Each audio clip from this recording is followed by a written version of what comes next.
Hello बच्चों, chapter third का fertilisation topic चल रहा था। चैप्टर थर्ड में हमने फर्टिलाइजेशन का बता दिया था कि पराग नलिका का निर्माण कैसे हो रहा है। पराग नलिका की वृद्धि हो रही है। कब हुई थी? जब पराग कण का क्या हुआ था? पराग कण का अंकुरण हुआ था। सेकंड हमने बताया पराग नलिका का बीजांड में प्रवेश।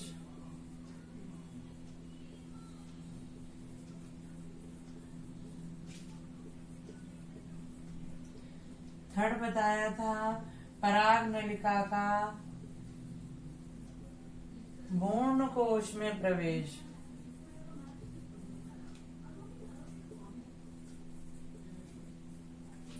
पराग नलिका जब भ्रूण कोश, ये रहा हमारा भ्रूण कोश, 3 प्रतिध्रुवी कोशिकाएं थी, ठीक है। 2 सहायक कोशिकाएं थी, एक अंड कोशिका और ये द्वितीयक केंद्रक था। ये पूरा क्या है? भ्रूण कोश था। भ्रूण कोश के अंदर पराग नलिका इस प्रकार आई थी और हमने बताया था किन किन स्थितियों में होता है कि 2 सहायक कोशिकाओं के बीच में से निकल जाती है ये पराग नलिका और इन 2 सहायक कोशिकाओं को नष्ट कर देती है या अपहासित कर देती है इस प्रकार, और अंड कोशिका के पास पहुंच जाती है, या फिर इस सहायक कोशिका को एक को अपहासित करती है। तो इसका जो द्रव होता है, जीव द्रव में क्या हो जाती है? ये जो पराग नलिका है यहाँ पर क्या, एक शीर्ष भाग पर, यहाँ शीर्ष भाग से क्या हो जाती है? छिद्र हो जाता है। इसमें इस छिद्र में से क्या निकल जाते हैं? 2 नर युग्मक निकलते हैं। 2 नर युग्मक निकलेंगे तो एक जो एन थी, यहाँ से एक और एन मिलेगा तो क्या बन जाएगी? अंड कोशिका 2n मीन्स युग्मनज का निर्माण करेगी। मैंने इस प्रकार बताया था। ये अंड कोशिका है मीन्स ये मादा है, मादा युग्मक है, और ये नर युग्मक है। इन दोनों का संयुग्मन होगा, संयुग्मन फ्यूजन होगा फीमेल और मेल गैमेट्स का। तो 2n मीन्स युग्मनज, जायगोट का निर्माण होगा। तो इस प्रकार इसे कहे, इस प्रक्रिया को भ्रूण कोश में प्रवेश। फिर दूसरा नर युग्मक कहाँ चला जाएगा? इससे, जैसे ये 2n था, ठीक है, द्विगुणित कोशिका थी, द्वितीयक केंद्रक था, और ये n कौन? नर युग्मक, इसके साथ संयुग्मन हुआ, इन दोनों का संयुग्मन हुआ तो क्या बना? 3n। ये मैं बता चुकी थी। 3n बना तो 3n को क्या कहा? इन दोनों के, एक n और 2n द्विगुणित कोशिका और अगुणित कोशिका के संयुग्मन को क्या कहा? त्रिसल्यन। क्या कहा? त्रिकसल्यन कहा इस प्रक्रिया को, और इसको कहा सल्यन। इसको क्या कहते हैं? प्रथम निषेचन भी कहते हैं। इसी को ही जो अंड कोशिका के साथ हुआ सत्य निषेचन भी कहते हैं, और इसी को ही क्या कहा जाता है? युग्मक सल्यन। युग्मक सल्यन। युग्मनज परिवर्तित होकर इसका विकास होगा तो भ्रूण का निर्माण करेगा, और भ्रूण किसमें? बीज में परिवर्तित हो जाएगा। इसी प्रकार त्रिकसल्यन से क्या होगा? परिवर्धन होगा। त्रिकसल्यन को एक बार प्रथम निषेचन, और इसको त्रिकसल्यन को दूसरा निषेचन भी कहते हैं। दूसरा निषेचन, एक बार और 2 बार निषेचन होने के कारण इसको क्या कहते हैं? द्वितीयक निषेचन या द्विनिषेचन। द्वितीयक निषेचन या क्या कहा जाता है? द्विनिषेचन। इम्पोर्टेंट क्वेश्चन है ये। द्विनिषेचन और त्रिसल्यन को समझाइए, या निषेचन किसे कहते हैं, द्विनिषेचन व त्रिसल्यन को स्पष्ट कीजिए। ये आपका 2 या 3 नंबर का प्रश्न आता है कि द्विनिषेचन किसे कहते हैं, द्विनिषेचन क्या है, त्रिसल्यन क्या है। इस प्रकार अलग अलग 1-1 नंबर के भी आ सकते हैं और एक साथ 3 नंबर का क्वेश्चन भी बनकर आ सकता है। इस प्रकार हमारी जो थर्ड स्टेप थी, ये यहाँ पे त्रिसल्यन मैंने समझा दिया। पराग नलिका भ्रूण कोश में प्रवेश कैसे करेगी ये बता दिया आपको। जो इसका 4th पॉइंट था, 4th पॉइंट क्या था कि पहला तो ये था अंकुरण होगा, सेकंड था परागनलिका का बीजाणु में प्रवेश होगा, थर्ड था परागनलिका का भ्रूण कोश में प्रवेश होगा, और फोर्थ था आपका द्विनिषेचन एवं त्रिकसल्यन। ये आपको अभी मैंने स्पष्ट कर दिया ये टॉपिक कि त्रिसल्यन क्या है। इसे डबल फर्टिलाइजेशन और ट्रिपल फर्टिलाइजेशन भी कहते हैं।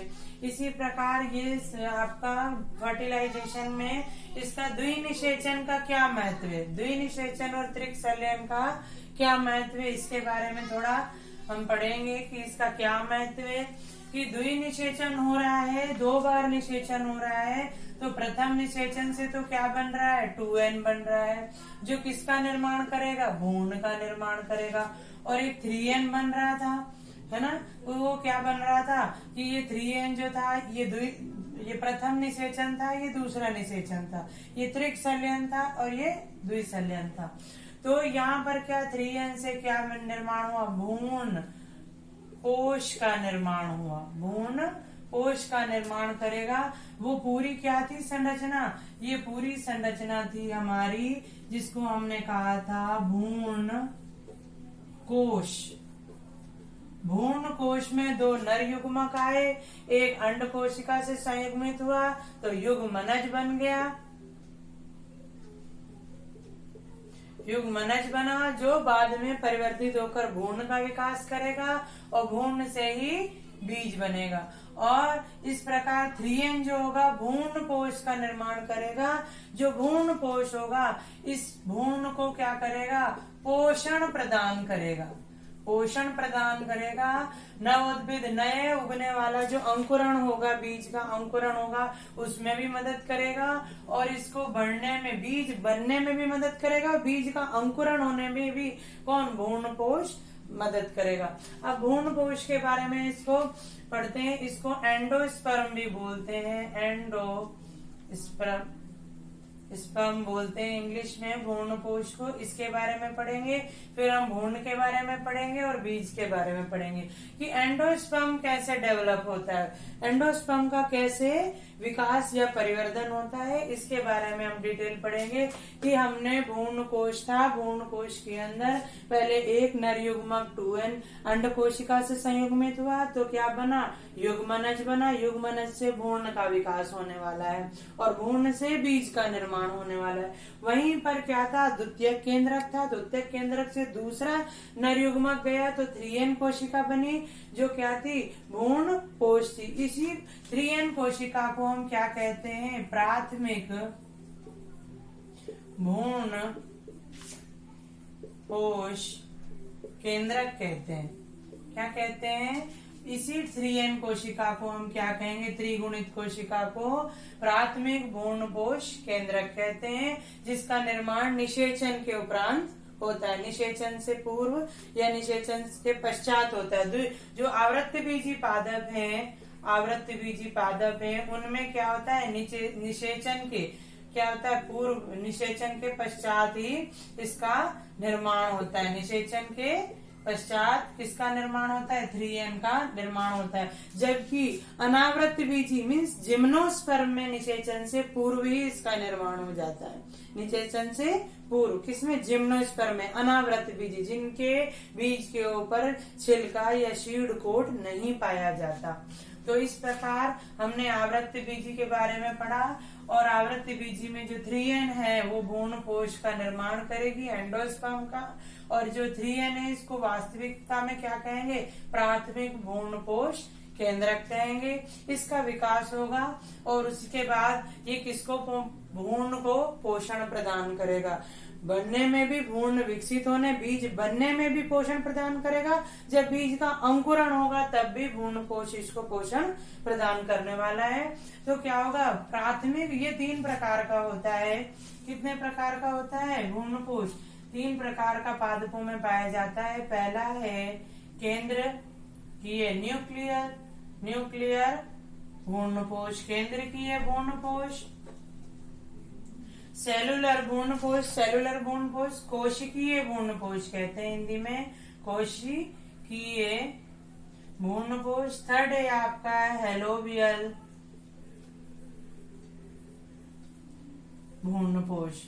तो हम पहला केंद्रकीय भ्रूणकोश पढ़ेंगे कि 3N जो कोशिका थी उसे प्राथमिक भ्रूणकोश केंद्रक कहा गया। ठीक है, अब इसी के बारे में भ्रूणकोश के बारे में हम ध्यान देंगे। ये था एम्ब्रायोसेक, ठीक है, और ये क्या है एंडोस्पर्म है। ये क्या था एम्ब्रायोसेक, ये एम्ब्रायोसेक है भ्रूण कोश, और जबकि ये क्या है एंडोस्पर्म। कुछ बच्चे कंफ्यूज हो जाते हैं भ्रूण कोश और भ्रूण कोश में। कोश के अंदर ये सारी परिघटना घट रही है जिसमें 2N और भ्रूण कोश बनने वाले हैं, 2 नर युग्मक प्रवेश करेंगे तो। और जबकि यहाँ पे भ्रूण कोश क्या भ्रूण को पोषण प्रदान करने वाला है, कब निषेचन के पश्चात। ये क्या होता है 3N बनने के बाद भ्रूण कोश का निर्माण होता है। भ्रूण कोश क्या होता है प्राथमिक भ्रूण कोश केंद्रक के रूप में आता है, और इस प्रकार 3 प्रकार का होता है ये केंद्रकीय भ्रूण कोश, कोशिकीय भ्रूण कोश और हेलोबियल भ्रूण कोश। आगे पढ़ेंगे कि जो केंद्रकीय भ्रूण कोश है, केंद्रकीय फर्स्ट वाला ये वाला केंद्रकीय भ्रूण कोश है, वो क्या होता है कि प्रथम जो ये थी प्राथमिक भ्रूण कोश कोशिका थी, कुछ इस प्रकार 3N कोशिका थी, इसका ये केंद्रक था। इसका विभाजन होता है, इसका समसूत्री विभाजन हुआ, तो इसके समसूत्री विभाजन से कोशिका बन गई। इस प्रकार ये एक कोशिका थी, यहाँ पे इस प्रकार भ्रूण होता है। इसके बारे में हम डिटेल पढ़ेंगे, इसकी ऐसी संरचना क्यों होती है, कि इसकी ऐसी संरचना ही क्यों होती है। इस प्रकार यहाँ पे कोशिकाएं हैं, चारों तरफ ये कोशिकाएं हैं, ये निलंबक है, और यहाँ पर एक ये जो था ये भ्रूण है। ये जो संरचना है किसकी है, ये भ्रूण की संरचना है जो 2N से बना है, जबकि 3N से बनने वाला क्या है, ये इस प्रकार ये 3N का केंद्रक था, और यहाँ पर एक बड़ी सी रिक्तिका है, और ये इसका विभाजन हुआ। इसका विभाजन हुआ कैसा, स्वतंत्र विभाजन होता है, स्वतंत्र विभाजन होता है केंद्रक का, किसका प्राथमिक भ्रूण कोश केंद्रक का स्वतंत्र विभाजन होता है। तो इस प्रकार बहुत सारे केंद्रक परिधि की ओर क्या हो जाते हैं, इकट्ठे। ये नहीं बनती है पहले, जब ये परिधि की ओर इकट्ठे होंगे, इस प्रकार परिधि की ओर इकट्ठे होने लग जाते हैं, तो लास्ट में क्या होती है, इसमें भित्ति का निर्माण नहीं होता, ओनली केंद्रक क्या होते हैं परिधि की ओर चारों तरफ, और लास्ट में भित्ति का निर्माण भी हो जाता है। इस प्रकार भित्ति का निर्माण होता है और परिधि की ओर ये व्यवस्थित हो जाते हैं। तो ये क्या है, स्वतंत्र केंद्रक हैं। क्या है, केंद्रक हैं जिनका लगातार विभाजन होता रहता है, और इसके अंदर क्या भरा हुआ है, जीव द्रव भरा हुआ है। क्या भरा हुआ है, जीव द्रव्य भरा हुआ है। और ये क्या है, एक बड़ी रिक्तिका होती है। क्या होती है, बड़ी रिक्तिका, एक बड़ी रिक्तिका पाई जाती है। और बीच में, जैसे इसका सबसे अच्छा उदाहरण है, इम्पोर्टेंट भी है ये नारियल। बाद में भित्ति बनती है, बाद में जब ये क्या एक्चुअल में क्या होता है, ये केंद्रकीय होता है। केंद्रकों के विभाजन से स्वतंत्र रूप से ये तैरते रहते हैं और परिधि की तरह व्यवस्थित हो जाते हैं, परिधि के विन्यासित हो जाते हैं, और बीच में क्या बन जाती है, बड़ी रिक्तिका बन जाती है। और इस प्रकार ये व्यवस्थित होने के बाद यहाँ पर एक भित्ति का निर्माण हो जाता है। लास्ट में कोशिकीय भित्ति की तरह, कोशिकीय भ्रूण कोश की तरह भी लास्ट में ये कार्य करने लग जाती है।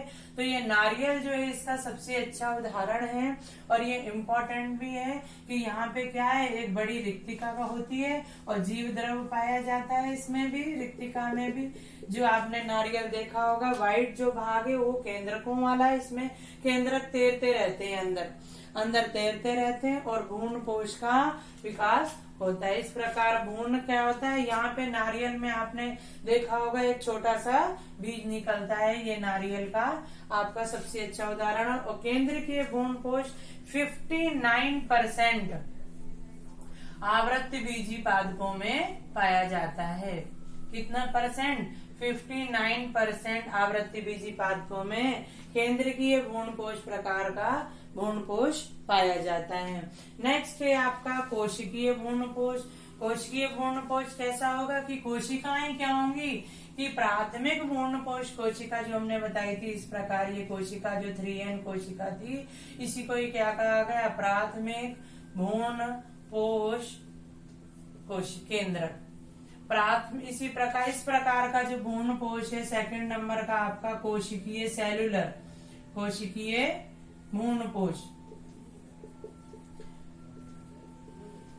कोशिकीय भ्रूणपोष में क्या होगा, इसका विभाजन होगा। तो विभाजन होने के साथ साथ इसका भी विभाजन होगा और साथ साथ में क्या बनती जाएंगी, भित्तियों का निर्माण होता चला जाएगा।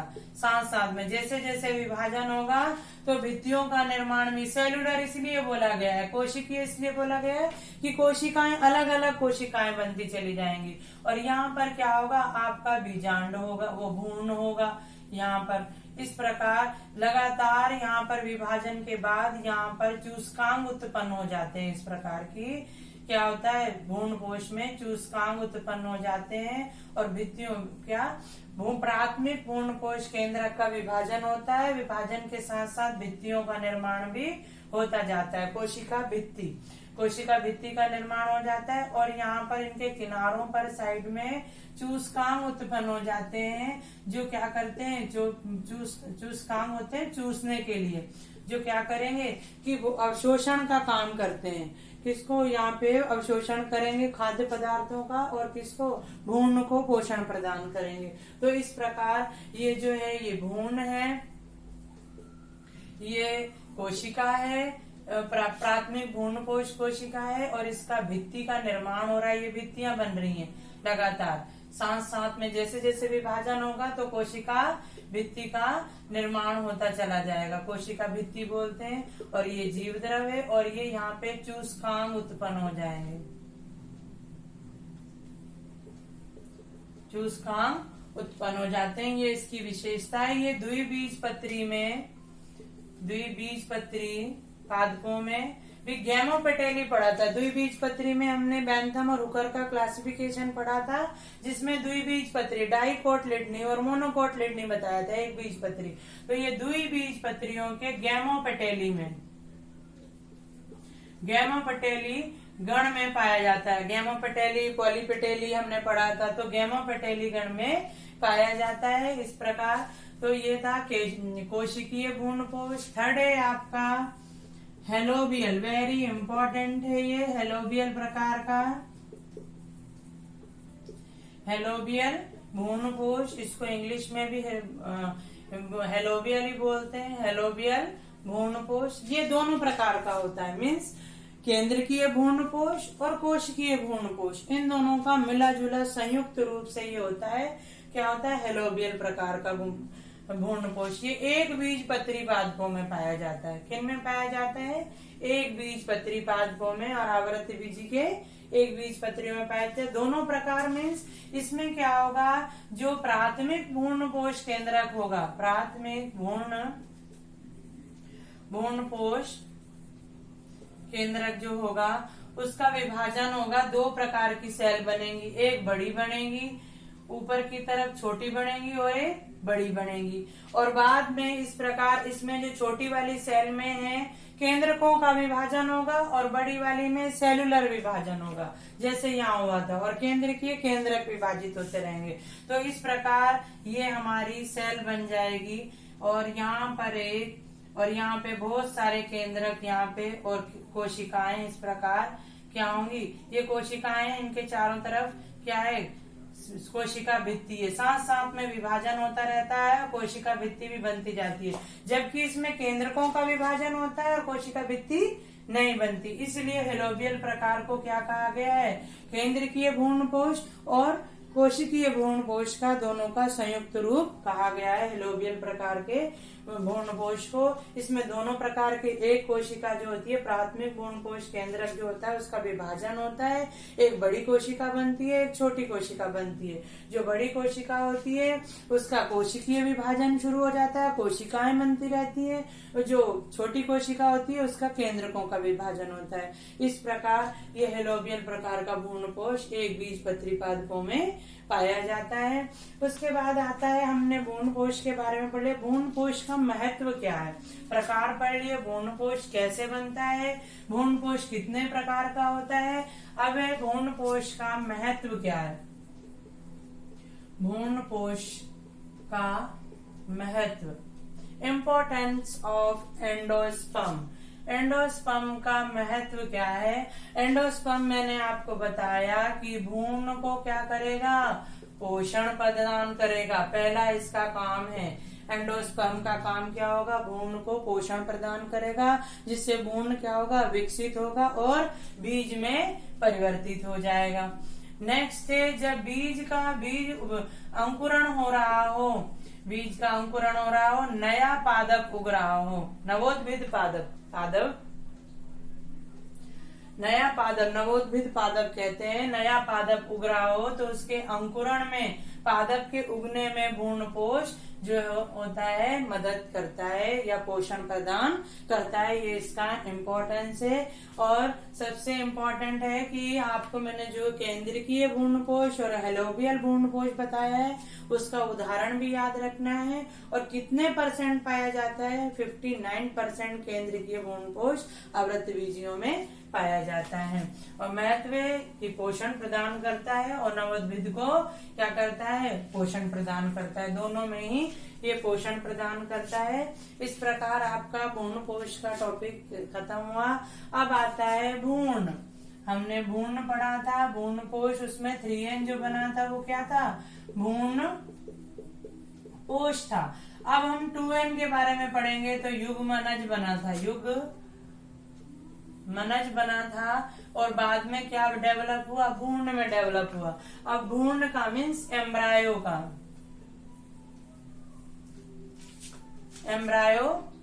डेवलपमेंट पढ़ेंगे। जबकि हमने भ्रूण, देखो बहुत सारे शब्द हैं, भ्रूण कोश पढ़ा जिसको कहा एम्ब्रायो सेक कहा था। एक हमने भ्रूण कोश पढ़ा जिसको एंडो स्पर्म का। अब हम पढ़ रहे हैं ओनली भ्रूण, एम्ब्रायो के बारे में पढ़ रहे हैं कि इसका डेवलपमेंट कैसे होना है, इसका डेवलपमेंट कैसे होना है, एम्ब्रायो का विकास कैसे होना है या परिवर्धन कैसे होगा। जो हमने छोटी सी संरचना बनाई थी कि भ्रूण का विकास, युग्मनज से क्या बनेगा, भ्रूण बनेगा। तो इसके बारे में हम पढ़ते हैं आगे। चैप्टर नंबर 3 है, टॉपिक है आपका भ्रूण परिवर्धन या एम्ब्रायो डेवलपमेंट।